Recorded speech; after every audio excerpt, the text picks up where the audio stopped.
What's poppin'? Welcome back to I Do It Myself. Good morning, first and foremost. If this is your first time here, it's good to have you. If you like what it is that I do, hit that sub button, run them likes up. Today we talking about Freddie Gibbs and Currency. They've been beefing, not necessarily in the sense of how things been going over the past year, but they have some situations or some situational gripes. Freddie Gibbs, when he dropped this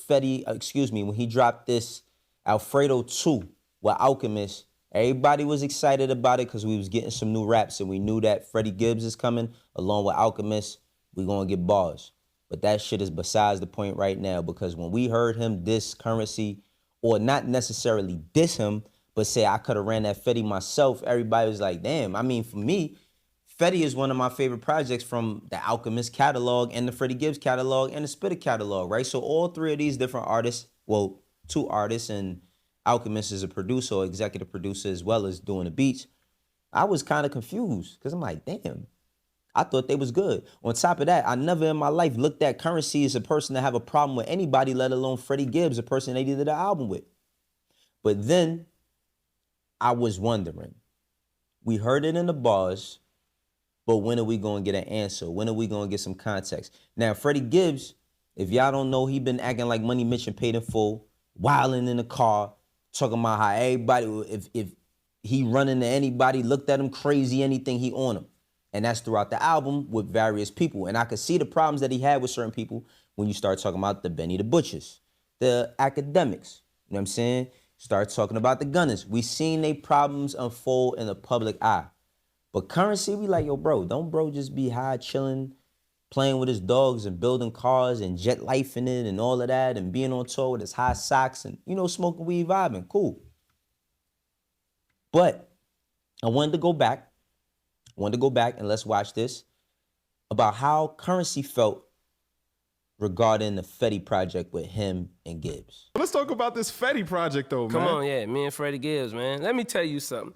Me and Freddie Gibbs bumped into each other in Chicago 2 years after we said we were gonna do the tape. And he tells me, Spiller, why don't you quit smoking weed so we could get the tape done? Like the weed is what was stopping, you know what I'm saying? Like, so I immediately went to the studio with a copious amount of weed and got all the records done that day. And I sent them back to him, and then I was waiting for him. Oh, the challenge. Absolutely. Challenge. Yeah, I So did. it I is sent them competitive. 7 records. I sent them 7 records the next day. You don't tell me about quit smoking weed. I smoked weed, I sent 7 records to him. I thought you guys did this in 2 days though. Yeah, 2 days. Oh, okay. I sent 7 that day, and he sent back that wow. 7 with his verses on it, and he sent me some records, Why was and he I on put you mine about on smoking? those.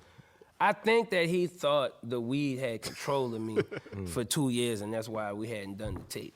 And it just was because we were both just doing our thing. Like he was busy being Freddie Pendergrass. You know what I'm saying? Right. Putting that artwork and shit, what he was doing. Like, man, you needed your own space for that time. You had him your get shit the to do. Gators joint off on You here, know what I'm Gators. He saying? think he can sing now. Look, that's about to be his next move. Don't be surprised. Oh, for real? Don't For be real? surprised. He's about to drop a fusion. Now lay the Gators, It's gonna man. be a fusion thing where he's doing R&B and rap. It's tight. I see it happening for him. Now, one thing I will say about people who smoke bud is that whenever you tell them that they slipping based on them being high and smoking bud, they start taking offense. Yo, what about you? What you do? Y'all know y'all got that cousin or that homie that y'all done cursed out 1,000 times and told them like, yo, listen, if you'd have stopped smoking bud, we probably would have made some shit happen. Besides the point. Freddie Gibbs went to the Butcher Block podcast, shouts out to them brothers, and he gave a little bit more insight and context as to why he decided to say things regarding Currency. And I mean, this clip is a little bit more descriptive than him just saying I could have ran Fetty myself, but let's watch it. We can't see another joint project on the horizon. I mean, I know you and Spitter. I know you and Spitter. You and Spitter did with a Fetty. rapper? Yeah, with a rapper. Like you want to do another joint project? Fuck no. Yeah. I mean, shit, man. I definitely never do that shit with Spitter again. You know what I'm saying? Like all love and respect. You know what I'm saying? It's just, you know, I don't fuck with. Fuck that. I don't fuck with you, bro. You know what I'm saying? I don't fuck with that nigga at all. If I see that nigga, I won't even speak to him. Yeah. You know what I'm saying? Because it's just like, it's like, you know, man. Man, look, man, we can't tolerate no disrespect in this game, dog. Yeah. And a motherfucker, you know what I'm saying? Like, you know, we did Fetty and shit. I love that motherfucker. I love Great Fetty, man. fucking Yeah, album, I dog. love Fetty. Love that nigga. Listen, Man, that listen, shit I was- that still shit was love crazy. Currency Yeah. to this day as a person. But when it come to business, you a bitch ass nigga. You know what I'm saying? Like, and it ain't. Tighten up. Man, listen, my nigga. I'm not about to go for the fuck shit in no kind of way possible. You know what I'm saying? Yeah. If I tell you we about to do something, we gonna do it, brother. Like, I'm not, you know what I mean? I'm like, bro, okay, we gonna do this together, bro. Let's do it. You know what I'm saying? So for a motherfucker to like have you get Alchemist to do an album, have you do artwork, get everything together, you know, like, my nigga, this is my time. I'm gonna do I did the whole rollout for that Fetty shit. That nigga didn't, I did the cover. The whole idea was mine. That nigga was like, yo, let's just rap on these Alchemist beats and put out something. I was like, all right, the whole business shit was lackadaisical. And a motherfucker asked me why I don't fuck with Currency, because it's like, you know, you played me on something that I don't really, you know, on some business shit, you know what I mean? And I thought you was my friend, so as a friend, you should have been like, nah, bro, my bad. Well, it was none of that, you know what I'm saying? And a nigga, and niggas would be like, oh man, that's just how bro is. He be high. Bitch, I be high, I be drunk. So don't give me that. Don't give me that. This nigga, we were supposed to shoot videos for Fetty. It wasn't one video. No video, right? No videos at all, dog. The nigga told me he was shooting one. Listen, nigga, I shot a piece of the video when I was on vacation in Dominican Republic. I was like, send your part, we gonna put it together. We got a song in there called Location Remote. Location Remote, so it's supposed to be like remote locations. Nigga just stop texting back. Stop calling back. Damn. You know what I'm saying? Like shit like that. You know what I mean? And a nigga in the industry expect for you to just go for that.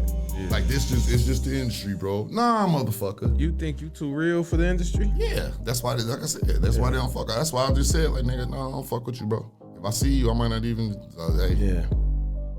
That's why a motherfucker like that, don't cross paths with me, bro. Do your thing, man. Go get in the car and like ride your car or something. Go ride your car or something.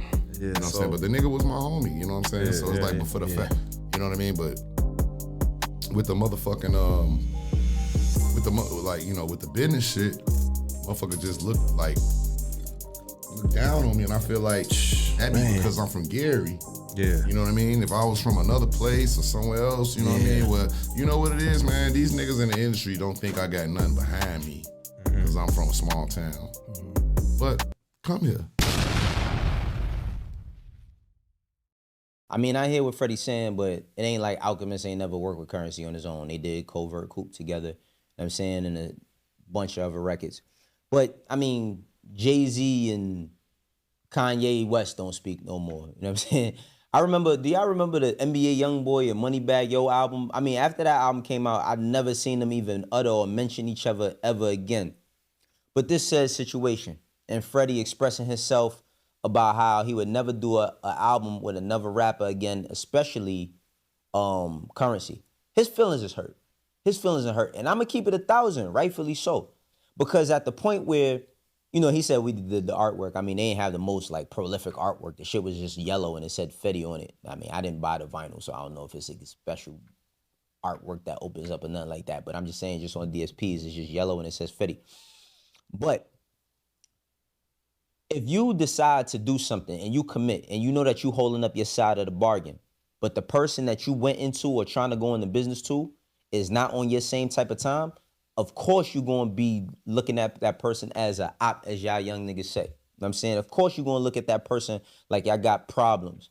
Now, I can't understand for the life of me why Currency didn't do any videos. That's something that he got to answer, and I would really be wanting to know or learn why he didn't do it. Because for them to have a project that's so niche, you know what I'm saying, so niche in the niche market.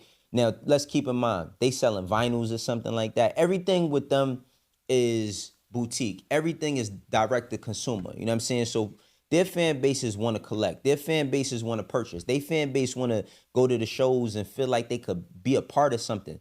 No videos, you know what I'm saying? No videos, no interactions with it. Can we really blame Freddie? You know what I mean? Can we blame Freddie about this said situation with Spitter? Now, on the other hand, look at Currency like he could be an easy target. Because then it started making me think like, how many situations has Freddie been in, or how many situations is he in where he's looked at as the aggressor, but he's not? This situation, we always like, why would you diss Currency? Like, and I seen a few, you know what I mean, a few of y'all that watch the channel, y'all was wondering the same shit. But I'm asking y'all, would y'all feel the same way? Because I know I would. I know if I said, and that's one of my biggest problems that I have with music specifically, because I'm tired of trying to get niggas to believe in themselves, man. Go be the bum that you was meant to be. It's so many people that I've worked with in my lifetime where I had vision, and I'm not gonna say I tried to force my vision, because the vision came from conversation. The vision came from planning. The vision came from mutual respect and me being a creative as a manager or an executive and trying to world build. Because I think in order for you to be a successful artist, I have successful product in the marketplace when it comes to being an artist, you got to do some sort of level of world building. It can't just be I'm putting out music. Now, you ain't got to get caught up in the whole, become a content creator, but you have to build the world. You have to give people a reason why they should be into something, why they should be so invested as to a product.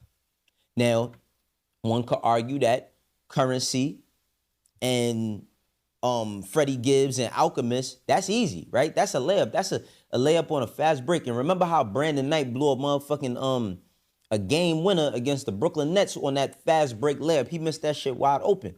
And that's what happened with this. But now it went from being a Freddie Gibbs thing to a Currency thing. Because that's, as a fan, bro, what type of time was you on? Did you feel a way that he was pressuring you about the bud? The weed, you know, I just think, what's my man Stephen A. Smith be like, the weed, you got to get off the weed. Was it the weed? Was it because he questioned your business acumen about that? But he feels he was done dirty. Now, I mean, hopefully, now that these types of situations is hitting the internet, right? Now that these types of situations is hitting the internet, hopefully they could patch things up. I mean, Freddie Gibbs seems like the type of person that even if you did apologize, even if you did, like, I'm speaking about Currency specifically. I'm not talking about Benny the Butcher situation, the act, or anybody else. For him, even if Currency was to apologize, he still wouldn't do nothing with him. Because I think that Freddie Gibbs is one of those people that looks at the character due to the actions. You know what I mean? That's the person that he strikes me as. Because everything he was talking about, he said, man, I do respect him, and I did have love for him, and I thought you was my dog. And that's the part that hurts the most. When you think that you're on the same page with somebody and they on some other shit. How many times does it happen? Let's negate music for a second. How many times have you and your friends been planning a trip? Ladies, y'all know this one all too well, because we all got sisters and cousins and friends, and they always tell you, man, we be going to plan a trip. It'd be 20 of us, and then by the time we ready to go, it's 5, and then the ones that make it to the trip is 3, if we lucky. My homies, how many times y'all been on the block and a fight them broke out because we couldn't figure out how much we was putting in on a gallon of Henny, and then when we put in on a gallon of Henny, you get the one person who ain't putting shit, and they trying to drink the most. You know what I'm saying? You get the person that you bought the extra large pie for, and they trying to dip their hands into the wings and the breadsticks because they just feel like they want to be a part of something. So I think that the way Freddie Gibbs, from my estimation of what he said, the way he's looking at it from his perspective is, bro, you said you was going to do something and you didn't do it. And I'm going to keep it 1,000. That's a missed opportunity for them to not only make a lot of money off of the music, you know what I'm saying, by them doing it together, for them to make a lot of money off of the merch, for them to make a lot of money off of tour. It's so many missed marks on this shit. But get this. Currency. That's why we can't judge books by their cover, because we look at him as non-problematic. But basically, Freddie Gibbs said he did some fuck shit. And if he's right, you definitely did some fuck shit, bro. You definitely get the fuck out of here of the week, because that's nasty work. That's not good business. You know what I'm saying? That's a lackadaisical effort. And one thing I know about Currency is he is a worker. He will work his ass off. I just seen, what's the dude, Primo? B-Dot just did, shouts out to my bro B-Dot. He putting in that work. You know what I'm saying? He putting in that work. But he just did something with the dude Primo, and Primo said he wanted to work with Currency, and his studio was not comfortable. He said, man, I'm used to going to studios, and they all comfortable and nice. You know what I'm saying? But he had like these hard-ass chairs, because he said, man, we don't come here to chill. We come here to work. We come here to get our work done and get up out of there. And I was like, damn, that's heavy. But when you look at this situation, it's like, did he have a vendetta? Like, what was going on with Spitter said, nah, I ain't fucking with this nigga. You know what I'm saying? Like, what was going on with them? Y'all let me know. Y'all let me know how y'all feel. This is how I do it myself. For the ones that rock with me, know how we doing. For the ones that don't, eventually you will. Catch you on the next one. Peace.